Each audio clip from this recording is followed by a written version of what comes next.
All right, so this will be a short video just covering homework 2 and get you guys started. I'm going to copy in the details here of what we need to get done. Of course, set those as comments. Go back and we'll grab our copy and paste at the top.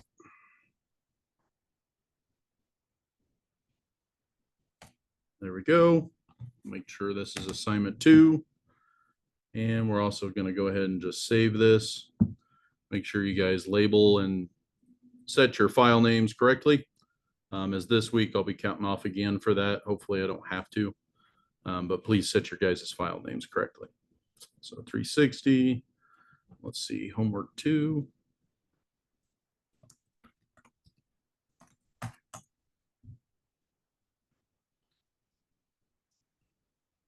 Again, the file name is just your first name, last name, assignment 2, or homework 2, either one of those. Yeah.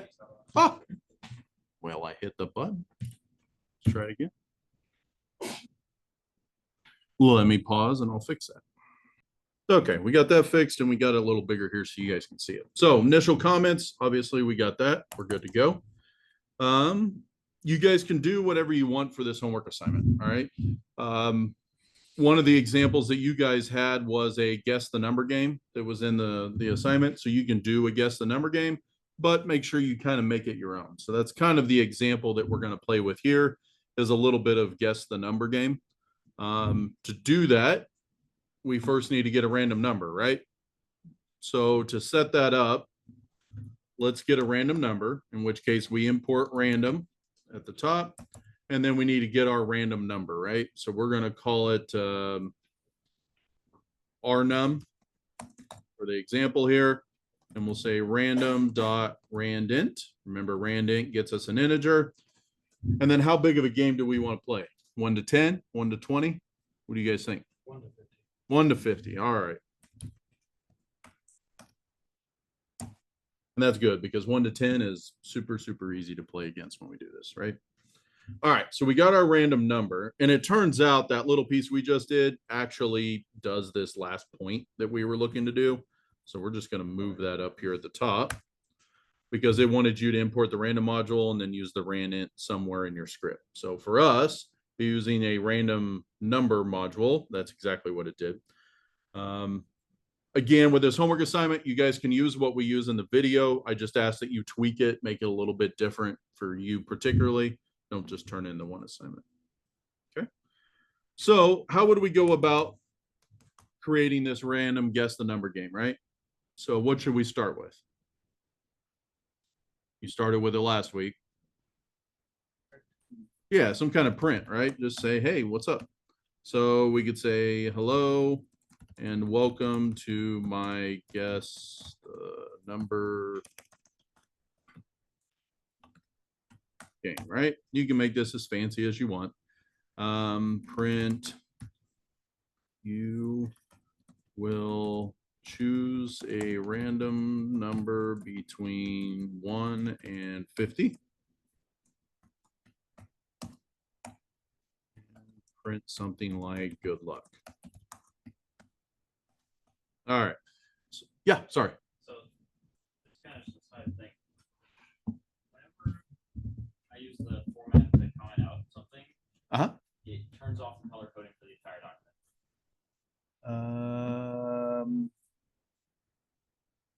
Inside idle? Yeah. Like are you commenting out with a hashtag or?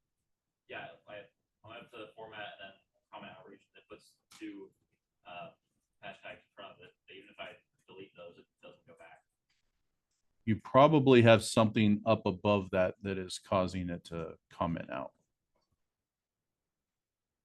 There's probably another hashtag somewhere that's causing that somewhere.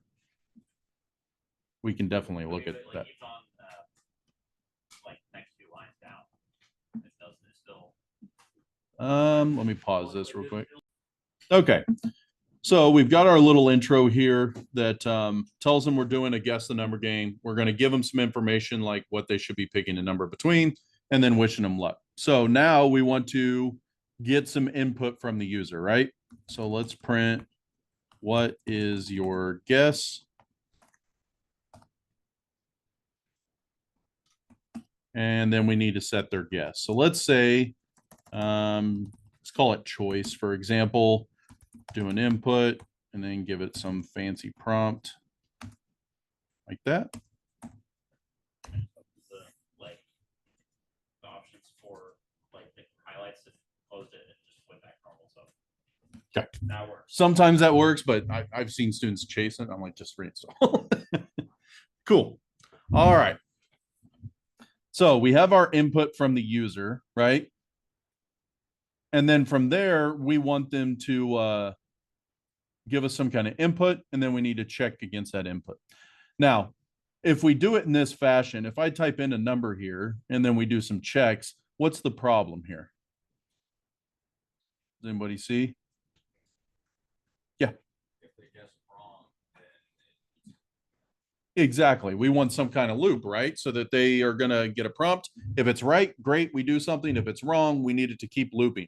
And in this case, it's probably going to loop forever until they get it right, or we set a number of guesses as another feature, right?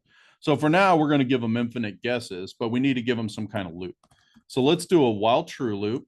And remember, a while true in this case is going to keep them in there indefinitely until we break out.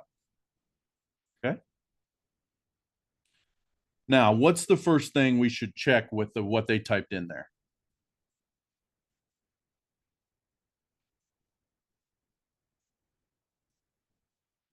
What's up?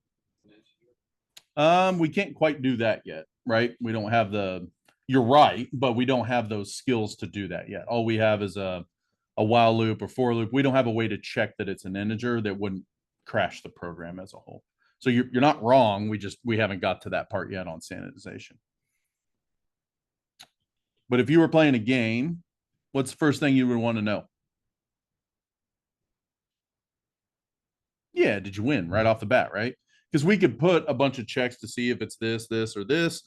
But if they've got it right off the bat, then we just need to end our game at this point, right? So that would be an if statement. And we need to say if rnum equals our choice, right? And that means that they typed in the same thing. Now, what's the problem here with this line?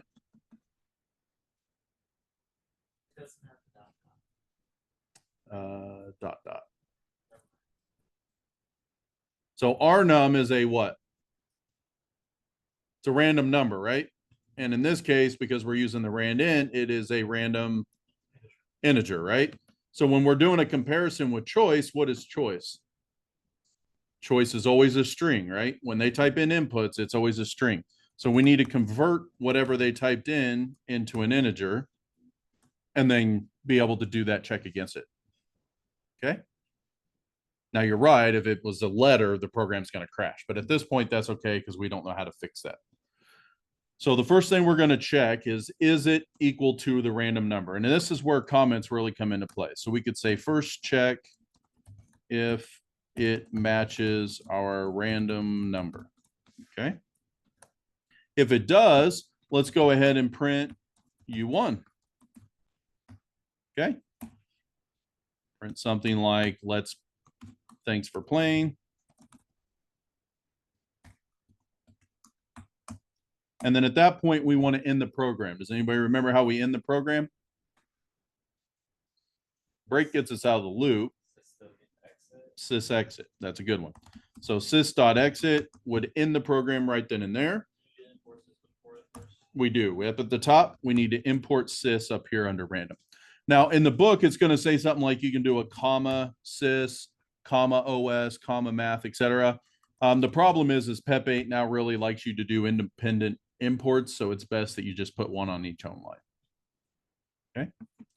So what that will do is go ahead and tell them thanks for playing, end our program right away. Now, if they got it wrong, right, because we know that it didn't match the first if, what should we do at that point?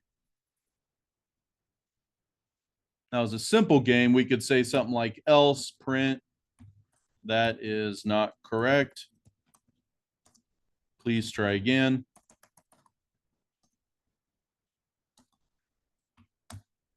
right? And in that case, it's going to start this loop back over and ask what their guess is and keep going. So it's a very, very simple game. This would work. Let's try that. All right. So we say, hello, welcome to Guess the Number. You will choose a random number between 1 and 50. Good luck. What's your guess? And of course, we picked 25. Does anybody know why we picked 25? It's in the middle, right? Anytime you solve a problem, you always chop it in half, figure out which side's which. At least if we're going to give them some information, like, is it greater than that or is it less than that? Which is probably something we would expand this game, right? So it's kind of like when you guys play Guess the Number, you don't just guess the numbers. You usually tell them hotter, hottest, cold, colder, something. Tell them something, give them fun to let them know they're on the right track. So in this case, we just say guess the number, and we can keep guessing this indefinitely until we get the right thing. Now, what's the problem that you saw in the checks I just did? Does anybody see what I typed there? Yeah, you're way above. Yeah, 282. I'm even out of the range of 1 to 50, right? It doesn't care. It doesn't, but we should probably have a check for that, because if we're going to end up taking off guesses, we could do that. We want to check for everything. So immediately check to see whether or not they got it right. And then the next check would be something like, is it in the right range? Okay. So we would say elif, our choice, and remember, we need to convert this to an integer, is less than 1 or int choice is greater than 50.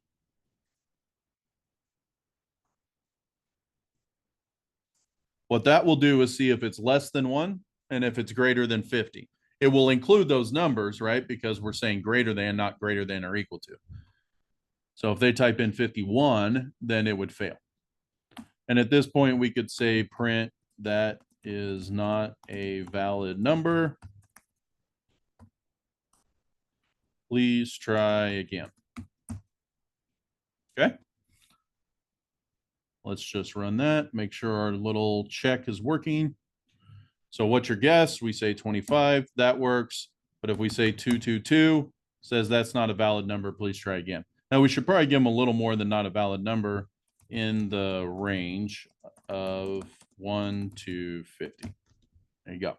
The more concise you are in your program, the more people can understand when you're actually looking for it. So 25 works, but 252 does not work. All right. Yep, no problem.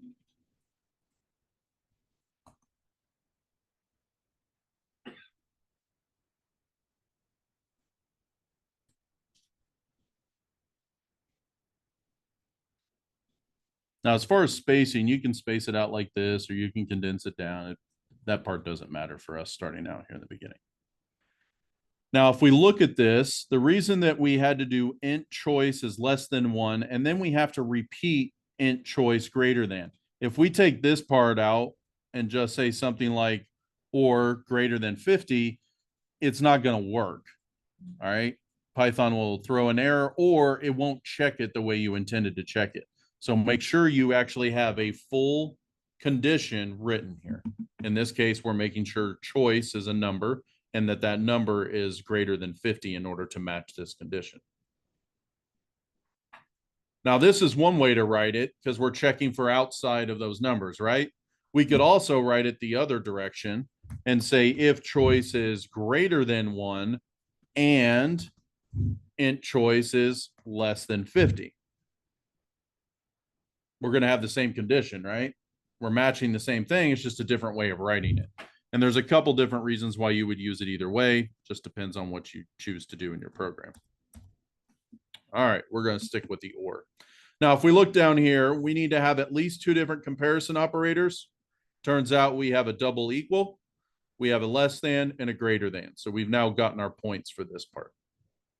Do you have a question? Yeah, I think it's just not working. Every time I've tried to run this, it's telling me bad syntax. Why? You're probably missing a character, either closing a quote or a parenthesis, something like that.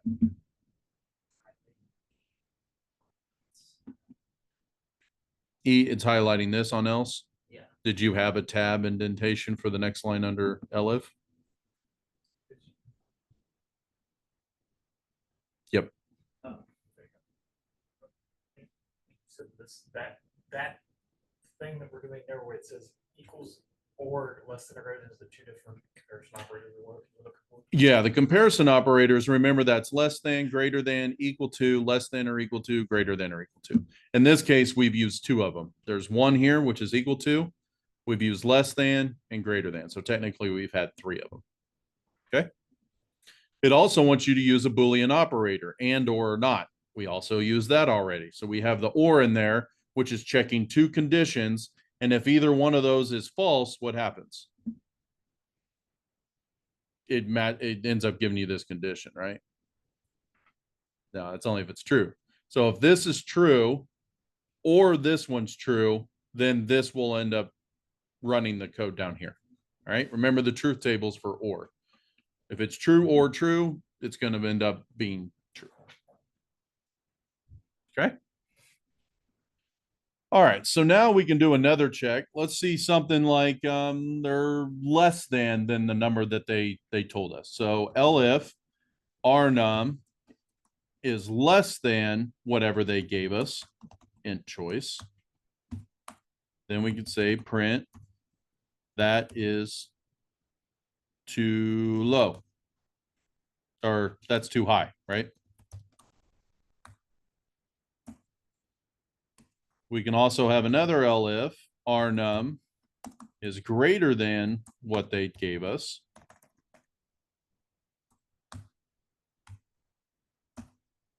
And we would do a print and say that is too low.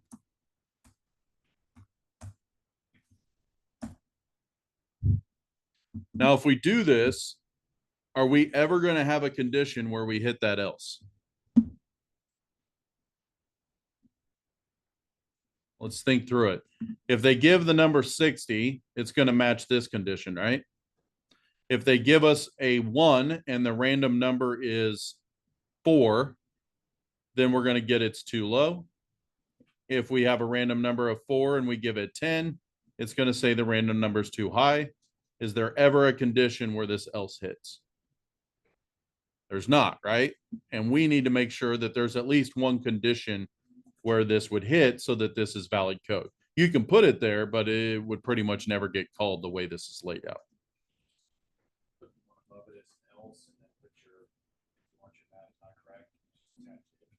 You got it. At this point, we could just make this an else, and that's the only other condition, and that would make this valid. On this not is correct, it doesn't really matter now because we actually have better detailed explanation of what's happening on the ones they picked. Does that make sense on what he said there? So you just steal one of those and then make that an else, because down here we have a requirement that says if statement must contain at least two elifs, if, elif, elif, else in the statement. So that matches this condition. Now you could have wrote some other code for some other piece in here in order to make that work, and that's fine. But it requires here in the homework that you have at least one if, elif, elif, and else. Does everybody kind of see how that works? It needs the full chain. Now I could have 30 or 40 of these elifs, and that would still count as long as it's in this chain. Anybody have any questions on that? Okay, so we already have these first three in terms of points. Let's see here. We need to have a while statement that contains a break and a continue. Well, we have a while statement. We're just not using a break and a continue. But what we could do is simply put our continue at the end of these. And that makes sense, right? Because if they have a range here, that's continue. And then if we say it's too low, we could throw a continue there. Remember that continue is actually inherently there, but for the sake of this assignment, it's asking you have a break and a continue. So for us to have a break, we would probably replace our sys.exit with a break to get us out of that loop. And we can steal this same code to put down here at the bottom if we wanted to. It would get executed when they break out of the loop from up above. So just a little bit of moving code around in order to match the requirements. Yeah. No, no question. Oh, yeah, sorry. No, We're you're- literally, so break gets you out of the loop, but doesn't close the program, it's just exit, like, close the Ends the program right then and there. Yep. Yep. Now, when that break gets called, what's going to happen is it gets you out of all of this code and will immediately start the next block that's over to the far left. In this case, we're going to print U1. Thanks for playing. We could still do our sys.exit at the end as good practice to cleanly end the program. It's going to happen anyway, but we can still have that down at the bottom. All right, so that gets us this next 2 points. Then this last one is for at least write at least one for loop using the range command. All right. Now you guys can do this several different ways depending on how you want to do it. Maybe you only want to give them 5 guesses inside of here. See if you can write it with a for loop in order to only accept 4 times, or we only loop them through 5 times. All right. There's a couple different ways to do that, but you could tweak that with a for loop. But let's run our game and see if everything works like we anticipate. And I encourage you to always test your game over and over and over, because you make a change, you think everything's good, you submit it, and then it's really broke. All right. So what's your guess? Well, if I hit enter, it breaks the program. Well, we knew that. Let's just try this again here. All right. We are going to say 25. I just happened to guess it, right? Well, at least that check works. So if our number is 25, it's there. If we want to run this again, and we say 25, now we say that it's too low. All right. What's the next guess then if we're always cutting stuff in half? It's half of 25. Say 13. 13 and 25 is Oh, is it gonna be decimal? 38. No. Nope. 38. So now 38 is too high. So now we know we were between 25 and 38. Anybody know the number half of that? 33? Still too high. Now we're between 33 and 25. 30? Still too high. Looks like we're in the 28. Too low. 29. We won. All right. So that took us a few guesses to get there, but you guys could set a limit using a for loop at this point in order to limit how many times they do it. Or you may use the for loop to print a fancy banner at the top, right? Sure, why not? So if you wanted to print a fancy banner around this stuff here, maybe you do something like print, and we're going to print some hashtags. And instead of me doing a long string of hashtags, I can use string replication, aka the multiplication sign, say 50. All right. I close my little print statement. I grab this, stick that under here. Now, if I run this program, hey, I got a fancy little banner there. And if I want to have some more space in here, I just add an empty print line. So before the what's your guess, let's just do some empty print. And that gives us a couple lines to make this nice and clean. Once you get your program functioning, go back and try to clean it up and make it a little nicer to look at. All right. Now, I randomly guessed 50, and that just so happens to be good enough for the amount of characters that we had. Later on, you guys will learn how to center this and do a bunch of other stuff. Right now, don't worry about it.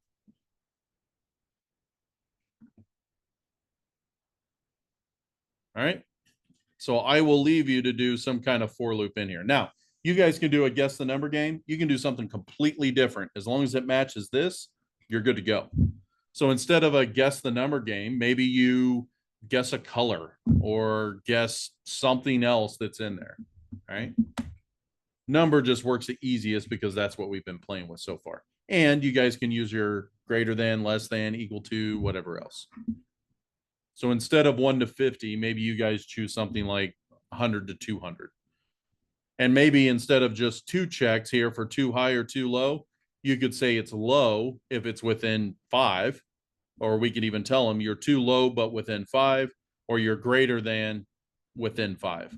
And if it's beyond 5, you can say you're way out there or something like that. Just little tweaks in the game to make it your own. But those little tweaks will make you think, one, what order do I need to have them in order for it to hit correctly? And two, how do I write greater than or less than or equal to stuff? Because in here, that it makes a difference later on in your projects. All right.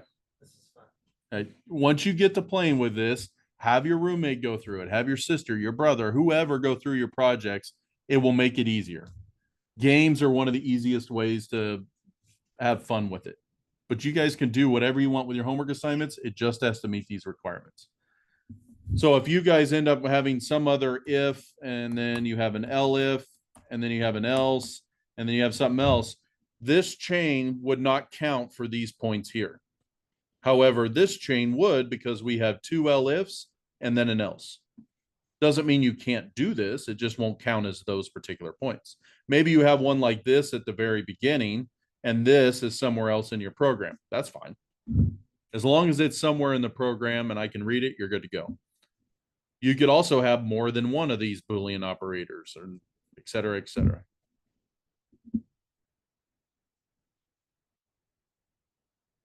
All right. Anybody have any questions on the homework assignment? All you have to do is write a fancy for loop using the range command to get those points. Now, it's better if it actually ties into your program. It'd be best if you didn't just come down here at the end of your program and type for I in range of 5, print I. Okay. Yes, that works, but it has nothing to do with your program and it makes no sense. What's the other problem with tacking this in at the end here? Yeah, right. We already did a system exit, so that code will never get ran. Your code should be ran in order to demonstrate you understand that code. So yes, you could do this and technically you would get the points, but it isn't going to do any good.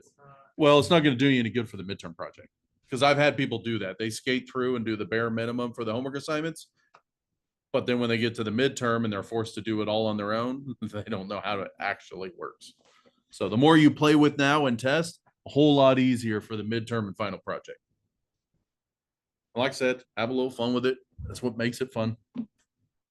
Remember, on the range command, we have this 5, which means we are going to get numbers from what?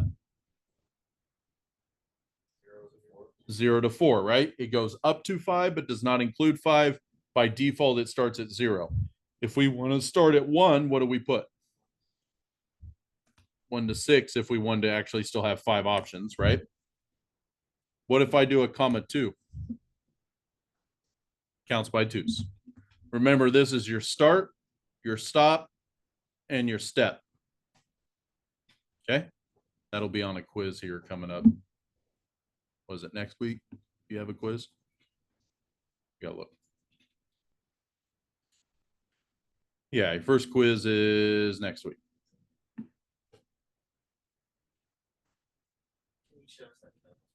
Yeah. Yeah. Again, this won't work at the bottom, but you could stick it in somewhere in the beginning. You can make this whole while loop something more. Instead of a guess the number game, you could start with guess the number, or you could give them the option to play a couple different games if you wanted to. So what you could do is say something like down here at the bottom or even up at the top, you could say print, pick from the menu.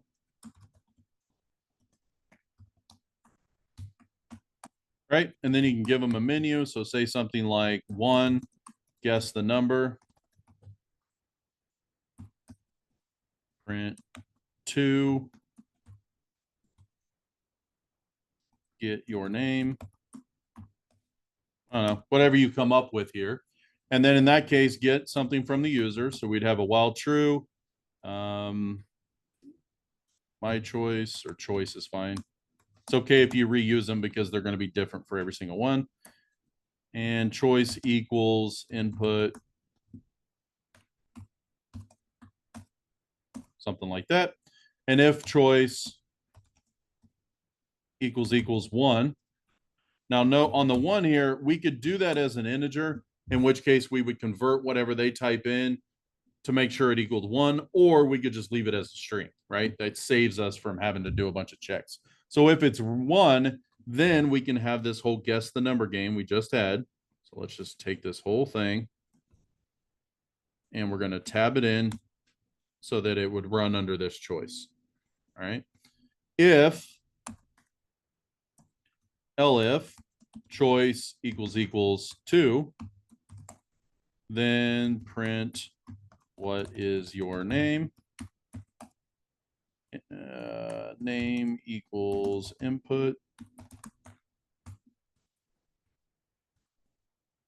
And then from here, you can say print.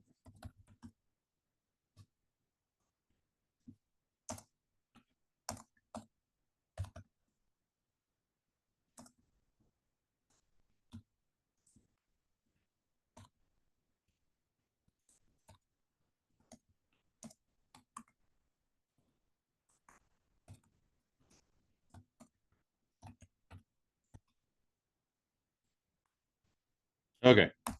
This is silly, but at the same time, you'll actually figure out how to start writing some handy menu systems in here as well, right? So if we run this, now instead of starting, it says pick from the menu. What do you want to do? 1 or 2? So if we say 1, it would take us into the game. If I say 2, it says, what's your name? I say Jason. Hey, Jason, my name's Jason. It's great to meet you. Try playing guess the number game. If I do anything, what I forget to do? Yeah, I forgot to break out of that while loop, right?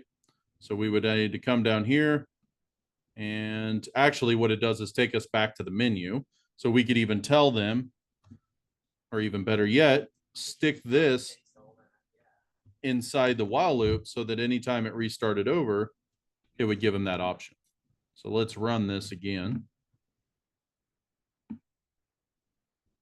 And so we get that. I say 2, I say Jason, gives them the code, says pick back from the menu. This time I do a 1, and now we're into playing our game. All right.